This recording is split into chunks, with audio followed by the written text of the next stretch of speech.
एक कितनी सुंदर कथा आती है शिव महापुराण में। एक पुजारी जी थे दक्षिण के, ब्राह्मण। उनकी एक बेटी थी जिसका नाम था जयंती। क्या नाम था उसका? जम के बोलो जरा। जयंती। हम बीच बीच में आप लोगों से इसलिए बुलवाते हैं क्योंकि आपको स्मरण में रहे, क्योंकि हम जब छोटे थे तब हमारे स्कूल में हमें खड़ा करते थे और सबको बुलवाते थे, दो एकम दो। सब बोले दो एकम दो, फिर दो दूनी चार, सब दो दूनी चार। क्यों बुलवाते थे? तो हमने एक बार टीचर से पूछा, सर ऐसे बुलवाने से क्या होता? तो कि याद हो जाता, और हमें उम्मीद है तुम भी ऐसे ही पढ़े हो। अरे बोलो तो जम के, ठीक है ना? तो ये याद होना चाहिए। एक पुजारी जी थे दक्षिण के, ब्राह्मण परिवार था, बड़ा सुंदर परिवार, बड़े आनंद में रहते, शंकर की आराधना में लगे रहते। उनकी एक बेटी थी जिसका नाम जयंती।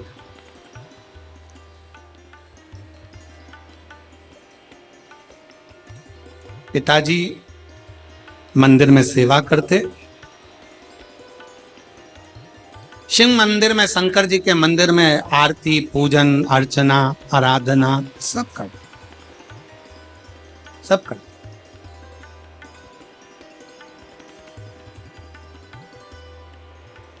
अब बेटी जयंती छोटी अपने पिता को देखती और पिता का थोड़ा सहयोग करती, थोड़ा सहयोग।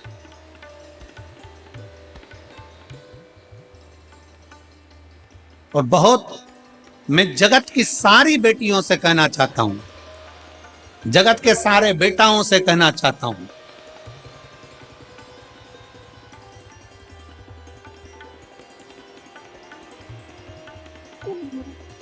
कि मां जैसा प्यार और पिता जैसा सम्मान लाड़ दुनिया में कोई नहीं दे सकता जो मां और बाप दे सकता। पिता मंदिर में सेवा कर रहे हैं, शंकर भगवान की सेवा में लीन है। बेटी पिता का थोड़ा सा हाथ बटाए, अब छोटी सी बच्ची है, छोटी सी। जब वो पिता का हाथ बटाना प्रारंभ करती, पिता मंदिर में जाते उससे पहले वो मंदिर में जाके झाड़ू लगा ले। पिता मंदिर में जाते उससे पहले वो जल भरकर तैयार हो। पिता मंदिर में जाते उससे पहले वो पोछा लगाकर तैयार हो।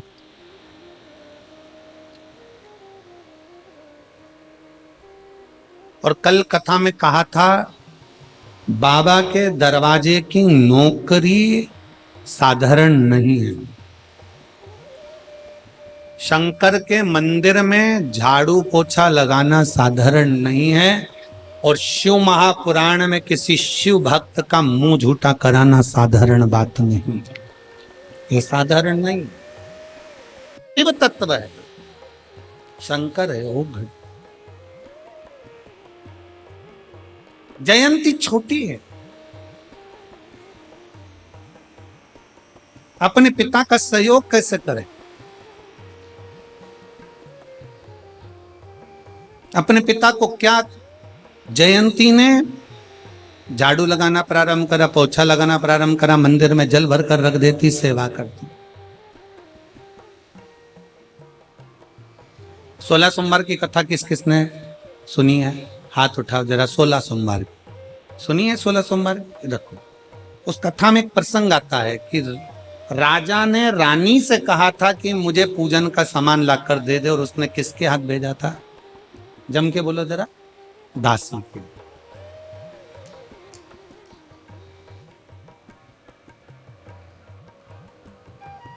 कभी कभी तुम्हारी सास बहू से कह दे कि बेटा मुझे पूजन का ये सामान ला कर दे देना, मेरा बहुओं से निवेदन है 50 काम छोड़ देना, अगर शंकर की पूजन है तो पहले नंबर पर ला कर देना। डर से नहीं, भय से नहीं, ये सोच कर लाना कि आज मेरे भोले बाबा ने अपनी बेटी को अपनी पूजन के लिए याद किया, इससे बढ़कर सौभाग्य और कुछ नहीं हो सकता। डर से नहीं, भय से नहीं कि मैं अगर पूजन का सामान लाकर नहीं दूंगी तो मेरा बुरा हो जाएगा या बेकार हो जाएगा। शंकर कभी किसी का बुरा नहीं करते, शिव शंकर किसी का कभी बुरा नहीं करते। तुम ये मत सोचना कि मैं लाकर नहीं दूंगी तो बुरा लग जाएगा, ना ना। सामान सास बुलवाई, ससुर बुलवाए, पूजन का सामान है, कोई लाने का, बेटी मेरे को शंकर जी की मैं अभिषेक कर रही हूँ, थोड़ा सा दूध रख देना, थोड़ा दूध ला देना, खुश होना। आज मेरे बाप ने, आज मेरे पिता ने, आज मेरे शंकर ने मुझे इस लायक समझा कि मैं भगवान की पूजन की तैयारी कर रहा हूं। जयंती बड़ी खुश होकर मंदिर की सेवा करती, चाकरी करती, तैयारी करती। जयंती धीरे धीरे बड़ी हो गई। उसका एक नियम बड़ा प्रबल था, कपास की बाती बनाकर पिताजी को दे देती, पिताजी जोत में लगा देते, आरती में लगा देते और तैयारी। कई मेरे भारत की भूमि की कई माताएं ऐसी हैं, आज भी कई माताएं ऐसी हैं बुजुर्ग, जो बत्ती बनाकर तैयार कर कर मंदिर में दान कर देती हैं, कहीं किसी को दे देती हैं, किसी को पहुंचा देती हैं। अब कई बहुवन कहती हैं हमारी सास पागल हो गई, हमारी सास में अक्ल ही नहीं, दिन भर बत्ती बना, 10 रुपए की तो बत्ती बाजार में से लिया उन्हें, ढेर इकट्ठी हो जाए। बोलो सही है कि गलत है? 50 रुपए की, 25 रुपए की, 10 रुपए की बत्ती का तो इतना सारा पैकेट आ जावे, 10 रुपए की बत्ती की 100 बत्ती आ जावे। और हमारी सास लगी दिन भर बैठे बैठे बत्ती बनाती रहती है, दिन भर बैठे बैठे बत्ती बिलोती रहती है, दिन भर बैठे बैठे बत्ती बनाती रहती है। वो सास पागल नहीं है, वो सास बेवकूफ नहीं है। अग्नि पुराण में लिखा है, जब कोई कपास की बाती का निर्माण करता है, कपास की बाती को बनाता है, उसमें जितने कपास के रुए होते हैं, एक एक वो एक एक रुए जब जुड़ते हैं और घी में लगकर जिस देवता के सामने लगते हैं, जिसने बाती का निर्माण करा है, उसको 1000 अश्वमेध यज्ञ के बराबर फल प्राप्त हो जाता है। सास पागल नहीं है।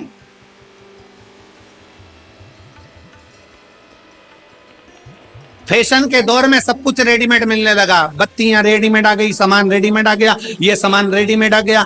शिव तत्व कथा है, भगवान शंकर की कथा कहती। जयंती कपास की बाती बनाती, पिताजी को देते, पिताजी जोत में लगा देते, दिया में लगा देते, आरती में लगा देते। समय बीतता गया, जयंती बड़ी हो गई। उसका वो जैसे ही बड़ी हुई, एक दिन शिवालय में जा रही थी, पिता को चिंता लगी मेरी बेटी की शादी कर।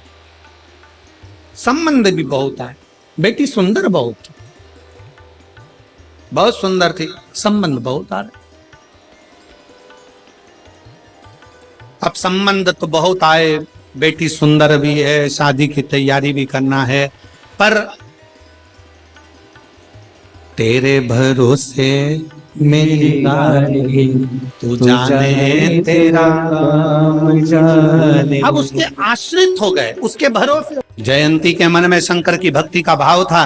पिताजी ने विचार करा, बेटी का विवाह करना है, कोई लड़का नहीं मिलता, क्योंकि मेरी इतनी परिस्थिति नहीं है, धन नहीं है, वैभव नहीं है, इतनी सत्ता नहीं, इतना धन नहीं, इतना दौलत नहीं, क्या बेटी को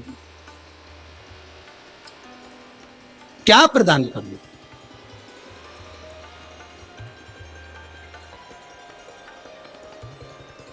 जब मेरे पास में इतना धन नहीं है, इतना दौलत नहीं, क्या करूंगा? बेटी ने बाती बाती बना बना कर दी। पिता पूजन में लगे थे। आज नगर का राजा, उसका बेटा पुष्कल निकल कर जा रहा था। राजा के बेटे पुष्कल ने जयंती को देख लिया। इतनी सुंदर कन्या, इतनी सुंदर लड़की, पुष्कल उसको देखकर आसक्त हो गए।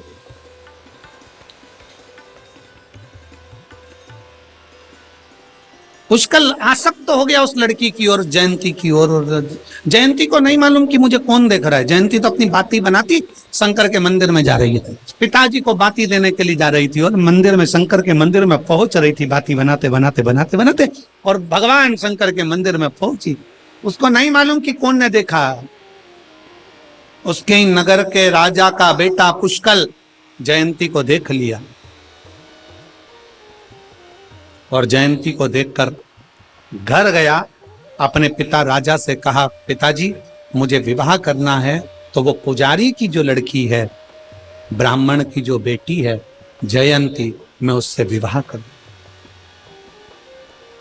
मुझे पुजारी की बेटी से विवाह करना।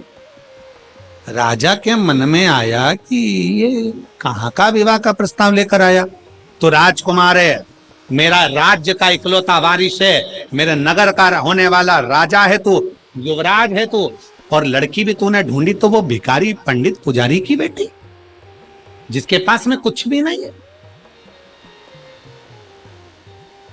जिसके पास में कुछ भी नहीं, वो तो भिक्षुक है, वो तो भिखारी है, उसके पास धन नहीं, वैभव नहीं, कुछ भी नहीं, मंदिर में बस पूजन करता है शंकर के मंदिर में, शिवालय में, और तूने बेटी उसकी लड़की ढूंढी। पिताजी शादी करूंगा तो मैं केवल उसी से, उसके सिवाय मैं किसी से विवाह नहीं करूंगा। पिताजी के मन में आया बेटे की बात रखना पड़ेगी, तो पिताजी ने एक पत्र लिखा, द्वारपाल को दिया। द्वारपाल पत्र को लेकर पुजारी के पास पहुंचे, पुजारी से जाकर कहा कि तुम्हारी लड़की जयंती से मेरा बेटा प्रेम करता है और उससे विवाह करना चाहता है, तुम मेरी बेटी, अपनी बेटी का विवाह मेरे बेटे से कर दो।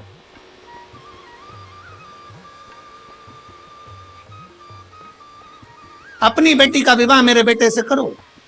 ब्राह्मण ने पत्र को पढ़ा, पत्र पढ़कर ब्राह्मण की आंख में आंसू भर गया, पंडित पुजारी की नेत्रों में जल भर गया। कहां राजा और कहां मैं एक साधारण सा पुजारी, मेरे पास में कुछ भी नहीं है। बेटी अगर ब्याहूंगा तो उसको 2 जोड़ कपड़े तो देना पड़ेंगे, कानों में कुंडल देना पड़ेगा, गले में कुछ देना पड़ेगा, उसकी वस्त्र तो मुझे देना पड़ेंगे, मेरे पास तो वो भी नहीं है। मैं देऊंगा तो देऊंगा क्या प्रदान करूंगा? और फिर निवेदन है, जो बाबा के भरोसे रहता है ना, बाबा उसका भंडार भरकर ही रहते हैं। बाबा खाली नहीं छोड़ते, बाबा उसका भंडार भरकर ही रहते हैं। मना कर दिया। पुजारी जी ने पत्र लिया, पत्र लेकर मस्तक से लगाकर कह दिया, राजा को जाकर कह दो मैं अपनी बेटी का विवाह, जयंती का विवाह उनके बेटे पुष्कल से नहीं कर सकता। मैं जयंती का विवाह उनके बेटे पुष्कल से नहीं कर सकता, क्योंकि मैं अपने अंदर की बात क्या बताऊं कि मेरे पास देने के लिए कुछ भी नहीं है। पर कह दिया मैं बेटी का विवाह नहीं करूंगा। पत्र पहुंचा राजा के पास कि पुजारी ने मना कर दिया बेटी का विवाह करने के लिए। राजा खुश हो गया, क्योंकि राजा तो चाहता ही यही था कि इस पुजारी की बेटी मेरे यहाँ आएगी, रानी बनेगी। अरे किसी राजघराने से रानी आए तो चलेगी, परंतु ये भिखारी के घर की नहीं।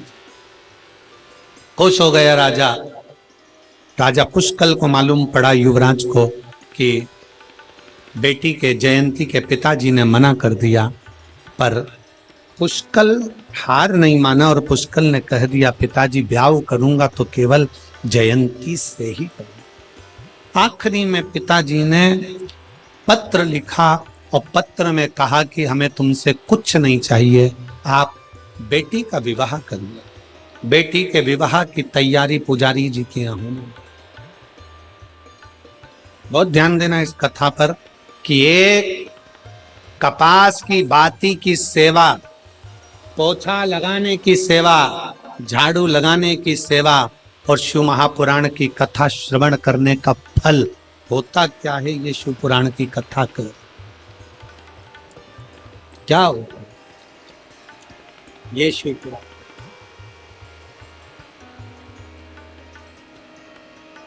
और मेरे भोले तेरी नौकरी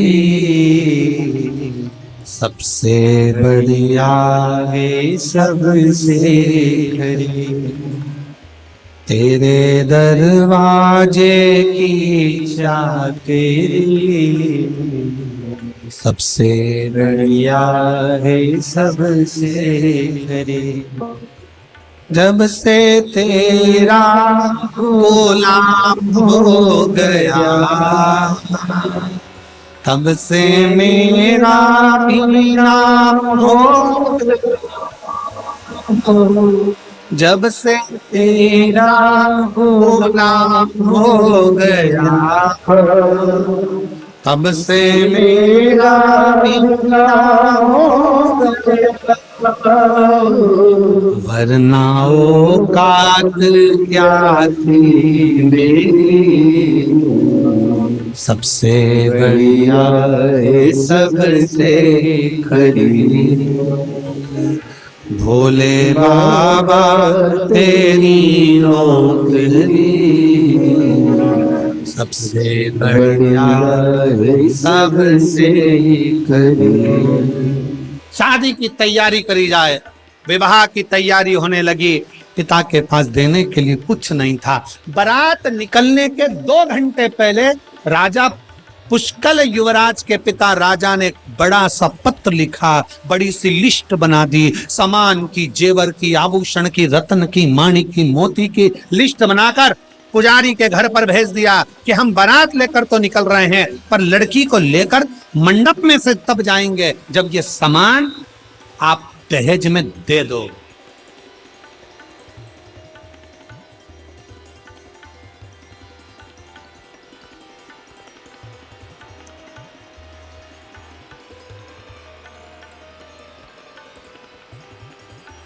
ए मेरे जीजियों, अरे ओ मेरे जीजाओं, एक बात तो बताओ जरा, कोई करोड़ों का धन दे दे, अच्छी 4 व्हीलर गाड़ी, fridge, half set, full set सब दे, और थोड़ी खसकी हुई दे दे तो जरा विचार तो करिए।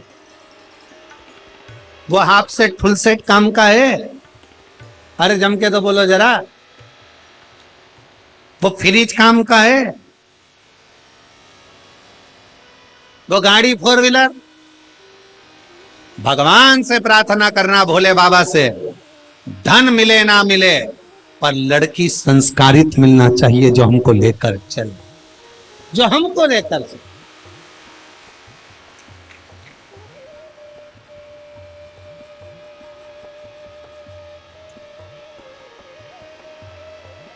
अब पत्र पहुंचाया बड़ा सारा, उसमें लिस्ट में पूरा लिख दिया।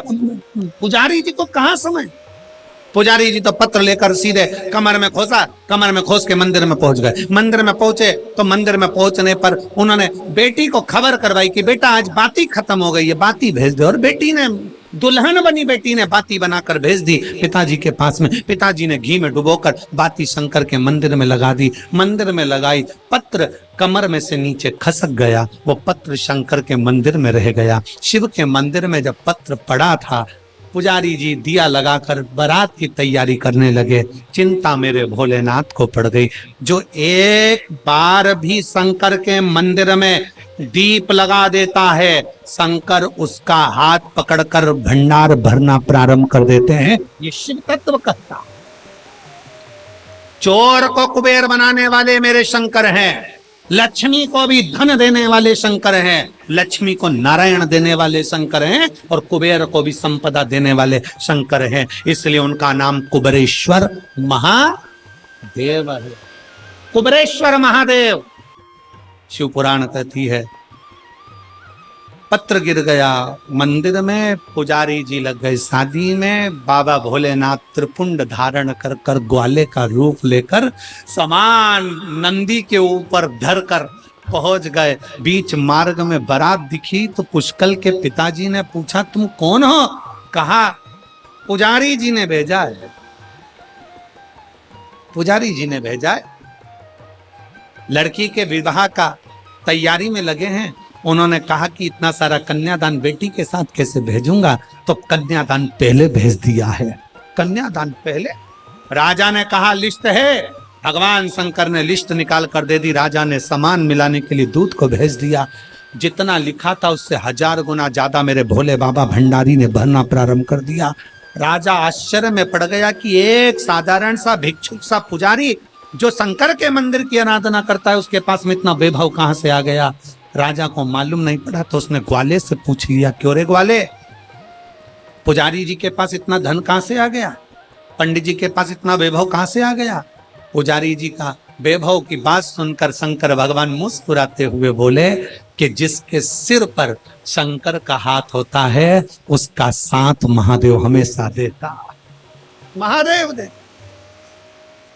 जयंती का विवाह पुष्कर के साथ।